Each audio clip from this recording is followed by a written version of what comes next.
Entrevista Venevisión. Líder en opinión. Por tu canal independiente, Venevisión. ¿Qué tal, amigos? Muy buenas tardes. Tal como lo anunciamos, ya está aquí en el estudio con nosotros el diputado ante la Asamblea Nacional, José Guerra, en representación de la Unidad, y también miembro de la Comisión Permanente de Finanzas. Gracias por acompañarnos. Muchas gracias a ustedes y a Venevisión por la invitación. Muchísimos temas de los cuales debemos conversar. Quisiera que iniciáramos esta conversación hablando del incremento de la unidad tributaria. El día viernes se hacía el anuncio por parte del superintendente José David Cabello de que la unidad tributaria pasaba de 150 bolívares a 177. A propósito de esto, usted ha hecho varias observaciones, de las cuales destacan tres implicaciones. Quisiera que nos hablara de esto. Sí, la Asamblea Nacional en esta nueva gestión ha tenido siempre la idea de favorecer al pueblo venezolano con un conjunto de leyes orientadas a satisfacer esas necesidades del pueblo venezolano, y aquello que no se puede lograr es porque el gobierno no quiere que se haga, porque la Asamblea tiene la mejor disposición. Y ahí está la unidad tributaria. ¿Qué ocurre? El gobierno lo aumentó 18%. Nosotros dijimos, el presidente de la comisión, Alfonso Marquina, dirigió una correspondencia diciendo que no, que tiene que ser más. ¿Por qué? Porque la Asamblea está facultada legalmente para aprobar la unidad tributaria. El gobierno la hizo a su manera y a su medida. ¿Cuál es la implicación de esto? Para el trabajador. El trabajador devenga lo que llaman el ticket de alimentación, que comercialmente se llama cesta ticket. Si tú no aumentas la unidad tributaria con la inflación, tú en lugar de favorecer al trabajador lo estás perjudicando. ¿Por qué? Porque él está viendo que los costos de los alimentos están subiendo permanentemente y el cesta ticket se está rezagando. Entonces no tiene los ingresos suficientes para poder alcanzar el aumento de los alimentos. Entonces él está siendo perjudicado porque no se le está ajustando el cesta ticket conforme a la inflación. Lo segundo es que cuando usted no ajusta la unidad tributaria adecuadamente, va a poner a pagar impuestos sobre la renta, aparte del IVA y otros impuestos, impuestos a la renta, al ingreso, al trabajador que te gane 15.000 bolívares al año. Es decir, todos aquellos trabajadores que hoy ganan un salario mínimo y medio van a tener que pagar impuestos este año. A nosotros nos parece que esto es injusto, porque rompe un principio fundamental que es el principio de la progresividad del impuesto. Quien más gana, más paga. No puede poner a pagar impuestos al que gane menos. Entonces, el superintendente de tributario, José David Cabello, se ha equivocado, porque la Asamblea Nacional sí tiene competencias para ajustar la unidad tributaria, y cuando hicimos la solicitud que le hizo el diputado Alfonso Marquina, era para favorecer al trabajador que hoy ve sus ingresos por el ticket de alimentación rezagados respecto al costo de la vida. ¿Cuál es la propuesta que ustedes estaban analizando en la Comisión de Finanzas? ¿En cuánto debería quedar la unidad tributaria a su juicio? Bueno, la comisión no hizo una propuesta concreta, sencillamente no dijeron, le dijimos, esta propuesta no va con la inflación. Además, nos faltaban datos porque el Banco Central no ha publicado las cifras. Pero le dijimos, tiene que ser un aumento razonable para preservar el poder adquisitivo del trabajador venezolano, que hoy está menguado por la inflación. Si la inflación el año pasado fue 160%, ¿cómo le vas a dar a usted un incremento del trabajador en cesta ticket o ticket de alimentación de 18%? Lo estás perjudicando al trabajador humilde que gana un salario mínimo o un salario mínimo y medio. Entonces, era una acción correctiva desde la Asamblea Nacional, siempre buscando el beneficio del trabajador venezolano y los que menos tienen.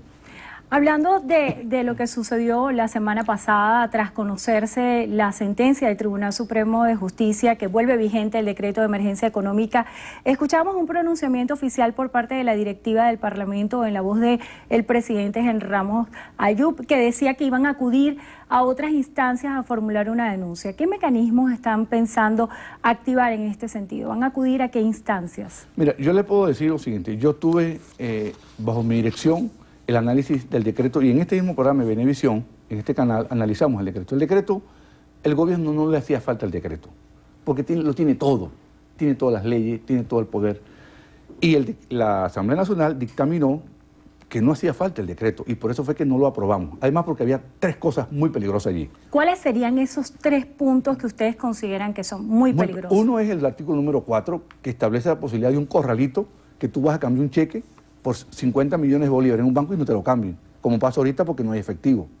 Eso se podía institucionalizar, y a nosotros nos pareció inconveniente que tú le impidas a la gente saque su plata del banco o que le ingrese cuando quiera. Eso no puede decidirlo el gobierno, eso lo decide la gente con su plata. Segundo, en el artículo 2, numeral 2, dice algo que es muy peligroso. Dice que el gobierno puede disponer de todos los recursos del presupuesto sin la Asamblea Nacional. No, señor.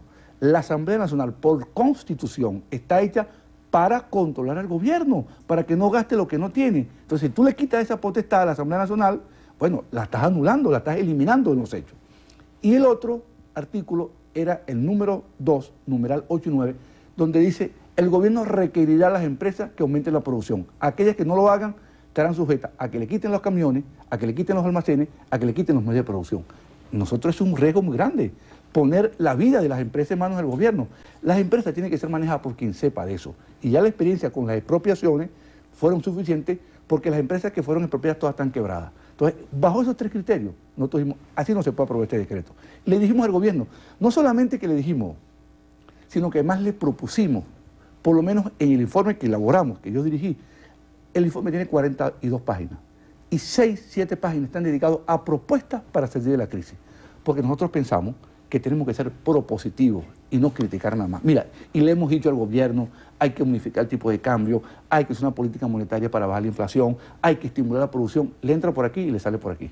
No, oye, si el gobierno está, yo no sé qué le pasa, está aislado, no le oye a nadie, nombraron unas comisiones de trabajo y unos motores, todos los motores se fundieron, no han arrancado siquiera los motores, y hoy, después de un mes y 10 días que dijeron que iban a anunciar medidas, hoy, lunes 15 de febrero, todavía no han anunciado la primera medida. Entonces el país está desesperado, el país está desconcertado, un gobierno que no toma, irresoluto, que no toma decisiones, pero la Asamblea Nacional le ha dicho, mira, aquí está, esta medida, unificación cambiaria, progresivamente, una política para bajar la inflación, publicar los datos del Banco Central, estímulo a la producción nacional, concordia entre el trabajador, el empresario y el gobierno. Bueno, no ha hecho nada, pero la Asamblea Nacional cumplió su trabajo en ese sentido. Hablando acerca de ese último aspecto y la relación que debería haber entre el gobierno y el sector privado, ¿usted piensa que el decreto de emergencia económica pone en tela de juicio la confianza para las inversiones internacionales e inversiones propias? El decreto y el Tribunal Supremo hizo un daño enorme en ese sentido, porque es la discrecionalidad. Nadie va a traer un centavo a un país donde esté la amenaza que te pueden quitar lo tuyo. Y ese es el peligro del decreto, la discrecionalidad en el manejo de los asuntos públicos. Por eso es que el tribunal, usurpando la función de la Asamblea Nacional, declaró vigencia un decreto cuando eso le corresponde al Parlamento. Eso legalmente le corresponde al Parlamento. Nosotros vamos a hacer las acciones correspondientes, pero voy a anunciar otra cosa aquí. Todos los viernes, este caballero que está acá, que dirigió la comisión, va a ir monitoreando lo que está haciendo el gobierno y lo voy a anunciar públicamente. Con el decreto hicieron esto.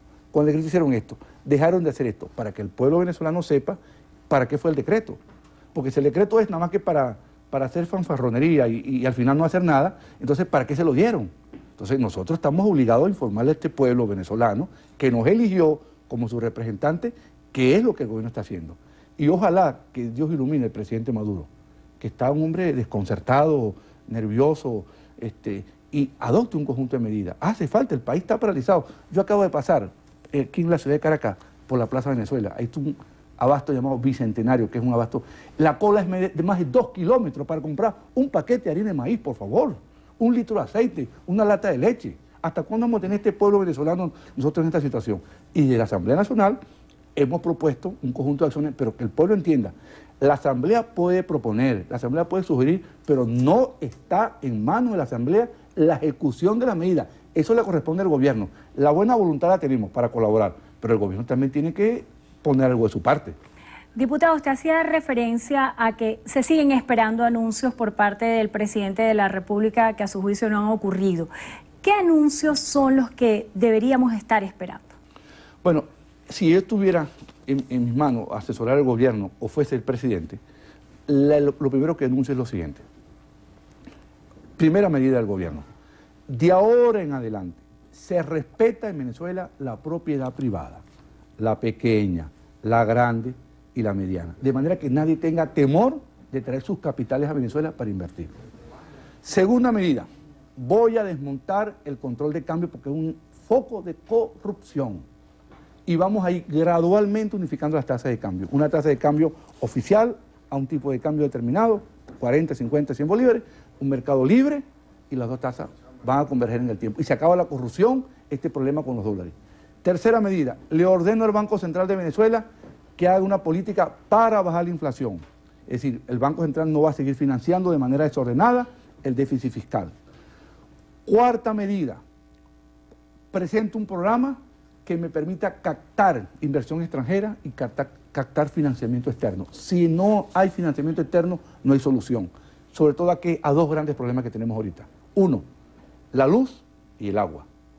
El gran problema de la luz es que no hay los equipos suficientes. Y el agua, aparte que no ha llovido, es también la generación.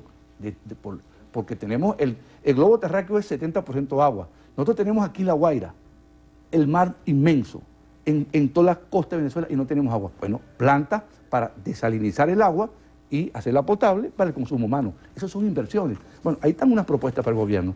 Ahora, el gobierno yo no veo que está con ganas es lo que está peleando con un fantasma, es criticando a la empresa privada, es criticando al que genera puestos de trabajo, es criticando al que genera, el que produce alimentos. Entonces, así no se puede hacer un país. El país necesita con concordia, con acuerdo, con la incorporación de todos los sectores del país. Diputado, como respuesta a la situación económica, el ministro de Planificación, Ricardo Menéndez, planteaba el sistema estandarizado de compras y decía que de esta manera se iba a suprimir la corrupción y también, de alguna manera, controlar los precios en el mercado. ¿Considera usted que esta es una salida lógica, que es una salida que puede tener un impacto positivo en los venezolanos? Hoy lo dijo, 15 de febrero. Del día. Nos vemos en un mes. A ver si bajó la inflación. La inflación no baja con compras estandarizadas. La inflación baja cuando el Banco Central de Venezuela, que está en la esquina de Carmelita, detenga la emisión de dinero inorgánico sin respaldo, porque eso es lo que causa inflación. Ni con compra ni sin compra. Es con una política monetaria, una política fiscal que los precios bajan. Porque si fuera con un sistema de compra estandarizada, en el mundo no hubiese inflación. Todo el mundo adopta compra estandarizada y se baja la inflación. La inflación no baja así. La inflación baja es con política económica, no con un acto voluntarista de unos burócratas en una oficina que nunca han visto una máquina. Diputado, para finalizar, ¿cómo se pudiera resolver el tema del desabastecimiento que es tan cotidiano para todos los venezolanos? Mire, yo te lo voy a decir de la siguiente manera porque yo no tengo vocación de demagogo. Soy economista toda mi vida, profesor universitario y ahora diputado. Hay dos problemas acá. Un problema es la falta de divisas para importar materias primas, para hacer transformar en Venezuela y producir en Venezuela, que es lo que muchas empresas están haciendo. Más producción. Pero hay otro problema. Hay precios que tienen 4 años regulados y nadie va a producir con unos precios regulados de hace 4 años. Que generen pérdida. Que genera pérdida. Entonces lo que está haciendo es que tú estás importando unos productos para suplir la producción nacional y ahora no puedes hacerlo. Entonces es una acción combinada. Confianza, para que el inversionista venga, para que la gente trabaje. El problema es, los productores están diciendo, por favor, déjenos trabajar, queremos trabajar y no lo dejan trabajar. Luego, las materias primas y luego un ajuste de un conjunto de precios para que pueda haber oferta. Porque el producto más caro no es el que es más caro, es el que no se consigue. Cuando tú haces la cola para comprar un paquete de harina de maíz y logras comprar a 22 bolívares, tienes ahí 4 horas. Entonces tú tienes que coger, hacer las 4 horas de cola, o salir a comprarlo en el mercado negro, buhonero, bachaquero, te cuesta 600, 400 bolívares. Esa es la realidad. Entonces, nosotros tenemos que sincerar las cosas aquí y llamar las cosas por su nombre. Aquí no hay producción nacional si no hay divisas para producir, si no hay confianza y si no hay un esquema de precios que haga rentable, porque nadie va a producir a pérdida. Porque si fuese por pérdida, ¿por qué no lo produce el gobierno? ¿Por qué el gobierno no produce la harina de maíz, no produce el aceite, no produce la pasta, no produce la leche, no produce el café? Tomó la fábrica, las quebró, ahora no hay producción. Bueno, le damos las gracias al diputado ante la Asamblea Nacional en representación de la Unidad, José Guerra, también miembro de la Comisión Permanente de Finanzas. Gracias por estar con nosotros hoy en Entrevista a Venevisión. Muchas gracias a ustedes. Y gracias a ustedes también por habernos acompañado. Que tengan todos feliz tarde.